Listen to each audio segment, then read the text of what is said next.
Welcome to market profile and auto flow Tamil YouTube channel. So இன்றைக்கி நம்ம என்ன தெரிஞ்சுக்க போகிறோம் அப்படின்னா, வேல்யூ ஏரியான்னு ஒன்று இருக்குங்க மார்க்கெட் ப்ரொஃபைலில். ஸோ அது தெரிஞ்சுக்கிறது மூலிமா நம்ம ட்ரேடிங்கை வந்து நெக்ஸ்ட் லெவலுக்கு கொண்டு போகலாம். ஓகே, நார்மலில் ட்ரேடிங் வியூ சார்ட்டில், கேண்டல்ஸ்டிக் சார்ட்டில் நமக்கு அது வந்து ஐடென்டிஃபை பண்ணுறது கஷ்டம். இப்போ பாருங்கள், நான் டிஸ்பிளேல வந்து நார்மல் ஒரு ட்ரேடிங் வியூவில் இருக்க நிஃப்டி சார்ட் நம்ம பார்க்குறோம். இதில் வந்து நான் சொல்கிற அந்த விஷயத்தை வந்து நம்ம தெரிஞ்சிக்க முடியாது. வேறாஸ் இப்போது மார்க்கெட் ப்ரொஃபைலில் வச்சுருந்தோம்னா அந்த மார்க்கெட் ப்ரொஃபைல் சார்ட்டில் இந்த வேல்யூ ஏரியான்றது ஷோப் ஆகும்.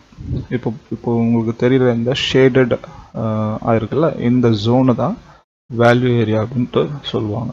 ஸோ இந்த வேல்யூ ஏரியான்றது ஆக்சுவலாக என்னென்னா 70% ஆஃப் த ட்ரேடிங் ஆக்டிவிட்டி அன்னைக்கு டேயில், அன்னைக்கு செஷனில் பெரும்பாலான 70 முக்கால்வாசி ட்ரேடிங் நடந்த இடமே இதுதான்.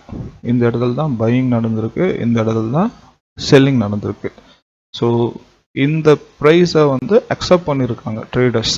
ஓகேங்களா, அது வந்து இன்ட்ராடே ட்ரேடராக இருக்கலாம், இல்லை இன்ஸ்டிடியூஷனல் ட்ரேடராக இருக்கலாம், இல்லை ஸ்கேல்பர்ஸாக இருக்கலாம், ஸோ லாங் டேர்ம் இன்வெஸ்டர்ஸாக இருக்கலாம். ஸோ ஸோ அவங்க எல்லாமே வந்து இந்த ஏரியாவில் தான் நிறைய ட்ரேடிங் பண்ணியிருக்காங்க. அதனால் இது தெரிஞ்சுக்கிறது நம்ம ரொம்ப ரொம்ப இம்பார்ட்டண்ட்டு. ஓகேங்களா, இது வந்து மார்க்கெட் ப்ரொஃபைல் சார்ட்டில் ஐடென்டிஃபை ஆகும் நமக்கு. இப்போது இதை பேஸ் பண்ணி இதை தெரிஞ்சுக்கிறதால நம்மளுக்கு ஒரு கம்ப்ளீட் அண்டர்ஸ்டாண்டிங் கிடைக்கும். லாஜிக்கலாக நம்ம ட்ரேடிங்கும் பண்ணலாம் இந்த லாஜிக்கை பேஸ் பண்ணி. இப்போது இதோடைய சில டெர்மினாலஜிஸ் நம்ம லைட்டாக பார்ப்போம். அது என்னென்னா, ஸோ நான் சொன்ன மாதிரி இந்த 70% ஏரியா இதுதான் வேல்யூ ஏரியா. இது வந்து வேல்யூ ஏரியா ஹைன்னு சொல்லுவாங்க.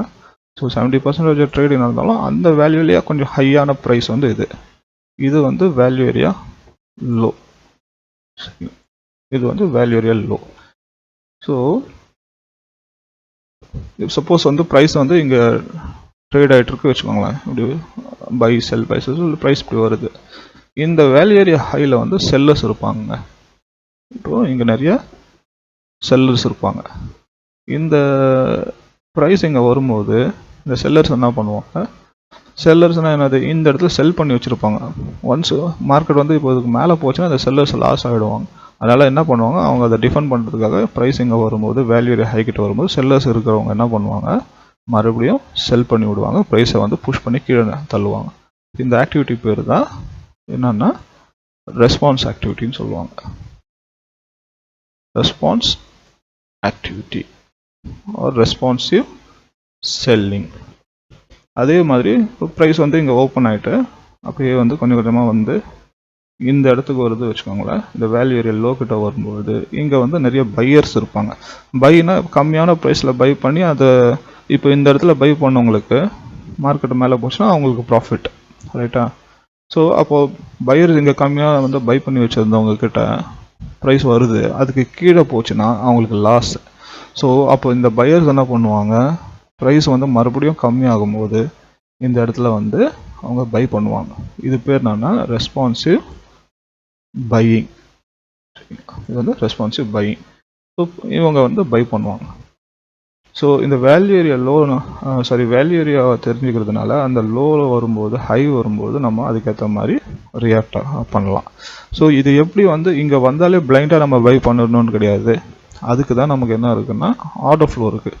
ஆர்டர் ஃப்ளோவில் இந்த டோட்டல் வேல்யூ ஏரியா ஜோன் அப்படியே மார்க் பண்ணி வச்சுட்டு, ஃபார் எக்ஸாம்பிள் ஸோ இப்போது இது பாருங்கள், இதுதான் வந்து அந்த வேல்யூ ஏரியா ஜோன் வச்சுக்கோங்க. நம்ம என்ன பண்ணலாம், ரைட், இப்போ இதுதான் அங்கே மார்க்கெட் ப்ரொஃபைலில் பார்த்து அந்த வேல்யூ ஏரியா ஜோனை நம்ம ஆர்டர் ஃப்ளோவில் மார்க் பண்ணி வச்சுட்டு, இது சப்போஸ் ஃபார் எக்ஸாம்பிள் இதுதான் வேல்யூ ஏரியா ஹைன்னு வச்சுக்கோங்க. அப்போது இந்த வேல்யூ ஏரியா ஹையில் வரும்பொழுது அங்கே இருக்கிற ஆக்டிவிட்டி பார்க்கணும், இந்த பையிங் ஆர்டர்ஸ். இப்போ ப்ரைஸ் வந்து இப்போ இந்த இடத்துக்கு வந்துருச்சு. நம்ம உதாரணத்துக்கு இந்த வேல்யூ ஏரியா ஹையாக பார்த்தோம். இங்கே வரும்பொழுது என்ன ஆகுது, இங்கே இருக்கிற ஆர்டர்ஸை நம்ம பார்ப்போம். பையிங் நிறைய பையர்ஸ் உள்ளே வராங்களா, இந்த டெல்டாவையும் பார்ப்போம், இங்கே இருக்க ஆர்டர்ஸையும் பார்ப்போம், பை சைடில் இருக்க ஆர்டர்ஸும் பார்ப்போம். நிறைய பையர்ஸ் வந்தாங்கன்னா நம்ம அப்போ வந்து பை பண்ணலாம். சரிங்களா, இந்த ஆர்டர் ஃப்ளோ சார்ட்டை வந்து ஒரு கன்ஃபர்மேஷனுக்காக வச்சுக்கிட்டு மார்க்கெட் ப்ரொஃபைலில் இருக்க லாஜிக்கை ஆர்டர் ஃப்ளோவில் கன்ஃபார்ம் பண்ணிக்கிட்டு நம்ம பை பண்ணலாம். சரிங்களா, ஸோ இது ஒரு கான்செப்ட்.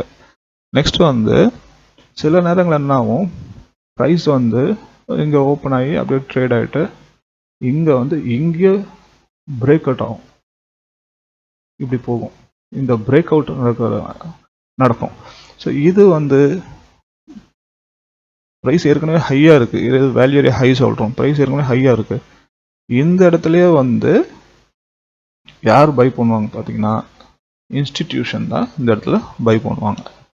ஸோ ஏற்கனவே ஹையாக இருக்க ப்ரைஸை பை பண்ணுற அந்த ஆக்டிவிட்டி பேர் இனிஷியேட்டிவ் ஆக்டிவிட்டி. ஸோ அதை வந்துட்டு இனிஷியேட்டிவ் ஆக்டிவிட்டி சொல்லுவாங்க. அதை யார் பண்ணுவாங்கன்னா அந்த இனிஷியேட்டிவ் ஆக்டிவிட்டியை இன்ஸ்டிடியூஷன் தான் அதை பண்ணுவாங்க. இது வந்து இனிஷியேட்டிவ் ஆக்டிவிட்டி, இன்ஸ்டிடியூஷன்ஸ் தான் இதை பண்ணுவாங்க. அதே போல் ப்ரைஸ் ஏற்கனவே லோவாக இருக்குது, இன்னும் வந்து ப்ரைஸை வந்து கீழே புஷ் பண்ணி இந்த இடத்துல நிறைய செல் பண்ணுறாங்க அப்படின்னா அது யார் பண்ணுவாங்கன்னா அதுவும் இன்ஸ்டிடியூஷன் தான் பண்ணுவாங்க. ஏற்கனவே லோவாக இருக்கிறதுக்கு வந்து அதை வந்து செல் பண்ணுறாங்க, அது இனிஷியேட்டிவ் செல்லிங், இன்ஸ்டிடியூஷன் தான் பண்ணுவாங்க. ஸோ இதையும் நம்ம ஆர்டர் ஃப்ளோ வச்சு கன்ஃபார்ம் பண்ணிக்கலாம். ஸோ இந்த வேல்யூ ஏரியாவில் இவ்வளோ விஷயம் இருக்குது, இதை வச்சு நம்ம இவ்வளோ விஷயம் நம்ம தெரிஞ்சுக்கலாம். நெக்ஸ்ட்டு வந்து ஒரு வேல்யூ ஏரியா தெரிஞ்சுக்கிறது மூலயமா இப்போ நெக்ஸ்ட் டே வந்து மார்க்கெட்டை உங்களுக்கு இந்த வேல்யூ ஏரியாவுக்கு மேலே ஓப்பன் ஆச்சு வச்சுக்கோங்களேன். அப்போது என்னாகும்,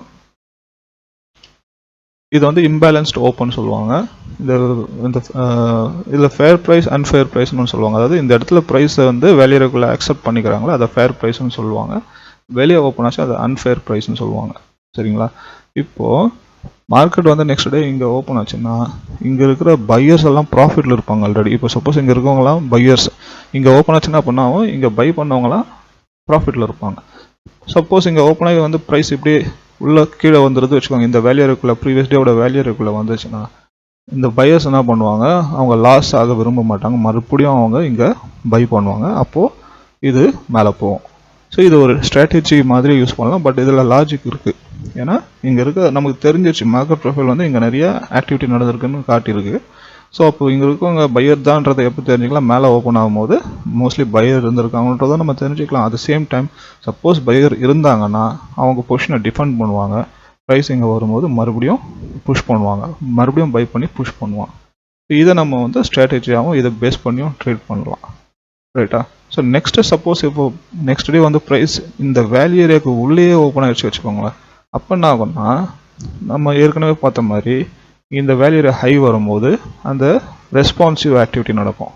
இங்கே இருக்கிற செல்லர்ஸ் என்ன பண்ணுவாங்க, மறுபடியும் புஷ் பண்ணுவாங்க. அது இங்கே இருக்க பிஓசின்னு ஒன்று இருக்குது, அதை பற்றி அப்புறம் சொல்கிறேன். அது வரைக்கும் வரும், இல்லைனா இந்த வேல்யூ ஏரியா லோ வரைக்கும் கூட ப்ரைஸ் போயிடும். ஸோ இந்த விஷயம்லாம் வந்து நம்ம வேல்யூ ஏரியா தெரிஞ்சுக்கிறத வச்சு நம்ம அதை பேஸ் பண்ணி நம்ம ட்ரேட் பண்ணலாம். சரிங்களா? ஸோ இப்படியும் நடக்கும். அதே போல் ப்ரைஸ் வந்து இங்கே ஓப்பன் ஆகிறது, இந்த ஹை போகும்போது இங்கேருந்து செல் ஆகும், லோ வரும்போது இங்கேருந்து பை ஆகும். அப்போ என்ன ஆகும், அது வந்து ஒரு நான் ட்ரெண்டிங் டேவாக இருக்கும். அதாவது ரேஞ்சுக்குள்ளேயே ட்ரேட் ஆகிருக்கும், ரொட்டேஷன் சைட்வேஸ் மார்க்கெட்டாக இருக்கும். ரைட்டுங்களா? So mostly price next day வந்து ப்ரீவியஸ் டே வேல்யூ ஏரியாக்குள்ளேயே ஓப்பன் ஆச்சுன்னா அது வந்து சைட்வேஸ் மார்க்கெட்டாக இருக்கும், ரொட்டேஷன் ஆகிட்டு இருக்கும் அதுக்குள்ளவே. அந்த மாதிரி நேரத்தில் நம்ம என்ன பண்ணுவோம், normal traders, normal retail traders வந்து ஜஸ்ட் கேண்டில் ஸ்டிக்கை பார்த்து ட்ரேட் பண்ணுறவங்க என்ன பண்ணுவாங்க, இது மேலே போகும், இங்கேருந்து பிரேக் அவுட் ஆகும்னு நினைப்பாங்க. ஆனால் பிரேக் அவுட் ஆகாது, உள்ளே வந்துடும். திரும்ப கீழே இருக்கும்போது கீழே வந்து பிரேக் அவுட் ஆகும்னு நினைப்பாங்க, அங்கேயும் பிரேக் அவுட் ஆகாது, ப்ரைஸ் உள்ளே வந்துடும். சரிங்களா? ஸோ ஏன்னா அந்த பேலன்ஸ்டாக ஓப்பன் ஆனதுனால தான். இந்த ப்ரீவியஸ் டே வேல்யூ ஏரியாக்குள்ளே அந்த பையர்ஸும் செல்லர்ஸும் அதிகப்படியாக இருக்கிற அந்த ஏரியாக்குள்ளேயே ப்ரைஸ் ஓப்பன் ஆனதுனால தான் அங்கேயே ரொட்டேட் ஆகுது. ஸோ இங்கேருந்து பிரேக் அவுட் ஆகும்னா அப்போ இன்ஸ்டியூஷன் வரணும். இன்ஸ்டியூஷன் ஆக்டிவிட்டி நடந்தால் தான் இந்த ரேஞ்சையே பிரேக் அவுட் பண்ணி ப்ரைஸ் வெளியே போகும். ஸோ அந்த இன்ஸ்டியூஷன் வராங்களா இல்லைன்றதை வந்து நம்ம ஆர்டர் ஃப்ளோ வச்சு தெரிஞ்சுக்கலாம். சரிங்களா? ஸோ இப்போதைக்கு வேல்யூ ஏரியா வச்சு நம்ம இந்த சில விஷயங்கள்லாம் லேர்ன் பண்ணோம். இன்னும் இதோட கண்டினியூஷன் கூட நான் வந்து இன்னொரு வீடியோ இதை பற்றியே கூட போடுறேன்.